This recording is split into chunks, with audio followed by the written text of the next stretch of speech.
Mass society is any society of the modern era that possesses a mass culture and large-scale, impersonal, social institutions. A mass society is a society in which prosperity and bureaucracy have weakened traditional social ties. Descriptions of society as a mass took form in the 19th century, referring to the leveling tendencies in the period of the Industrial Revolution that undermined traditional and aristocratic values. In the work of early 19th century political theorists such as Alexis de Tocqueville, the term was used in discussions of elite concerns about a shift in the body politic of the Western world pronounced since the French Revolution. Such elite concerns centered in large part on the tyranny of the majority, or mob rule. In the late 19th century, in the work of impersonal Durkheim, the term was associated with society as a mass of undifferentiated, atomistic individuals. In 20th-century neo-Marxist accounts, such as those of the Frankfurt School, mass society was linked to a society of alienated individuals held together by a culture industry that served the interests of capitalism. Conservative accounts in the 20th century critiqued mass society from a different perspective. José Copyright Ortega y Gasset, for instance, lamented the decline of high culture in mass society. Concept: mass society as an ideology can be seen as dominated by a small number of interconnected elites who control the conditions of life of the many, often by means of persuasion and manipulation. This indicates the politics of mass society theorists. They are advocates of various kinds of cultural elite who should be privileged and promoted over the masses, claiming for themselves both exemption from and leadership of the misguided masses. As technological innovation allowed government to expand, the centralized state grew in size and importance. Since then, government has assumed responsibility for more and more areas of social life: schooling, regulating wages and working conditions, establishing standards for products of all sorts, and providing financial assistance to the elderly, the ill, and the unemployed.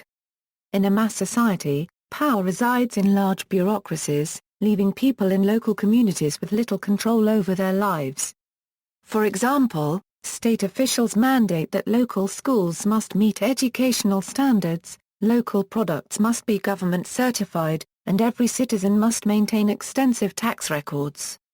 Although such regulations may protect and enhance social equality, they also force us to deal more and more with nameless officials in distant and often unresponsive bureaucracies, and they undermine the autonomy of families and local communities.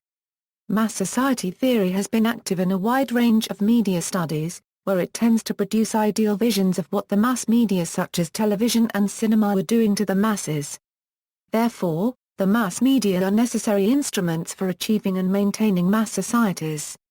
The mass media give rise to national culture that washes over the traditional differences that used to set off one region from another. Mass society theorists fear that the transformation of people of various backgrounds into a generic mass may end up dehumanizing everyone. Sociologist C. Wright Mills made a distinction between a society of masses, and public.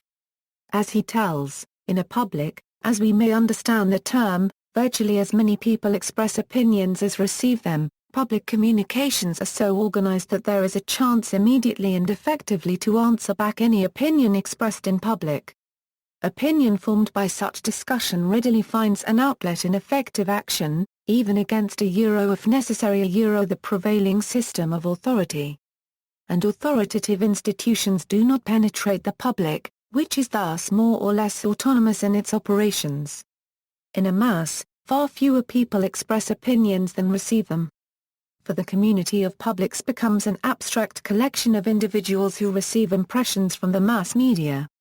The communications that prevail are so organized that it is difficult or impossible for the individual to answer back immediately or with any effect. The realization of opinion in action is controlled by authorities who organize and control the channels of such action. The mass has no autonomy from institutions.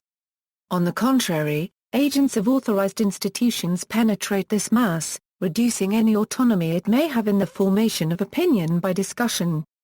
See also, civil society, hoi polloi, the power elite, social alienation, welfare state. References. Bibliography: Bidis, M. 1977, The Age of the Masses, Penguin. Harmondsworth. Hartley, J. 1982, Understanding News, Methuen, London. Macionis, John J. Culture, Society, The Basics. 10th edition. Upper Saddle River, New Jersey, Prentice Hall Publishers. McWhale, D. 2005, McWhale's Mass Communication Theory, Sage, London. Mills, C.W. 1956, The Power Elite, Oxford University Press, New York. Swingewood, A. 1977, The Myth of Mass Culture, Macmillan, London. Further reading, Ortega y Gasset, Jose. The Revolt of the Masses, anonymous translation. The Spanish original, La Rebelión de las Masas. Tultul, Howard N. The Crowd is Untruth, The Existential Critique of Mass Society in the Thought of Kierkegaard, Nietzsche, Heidegger, and Ortega y Gasset. New York, Peter Lang. ISBN 0-8204-2866-3.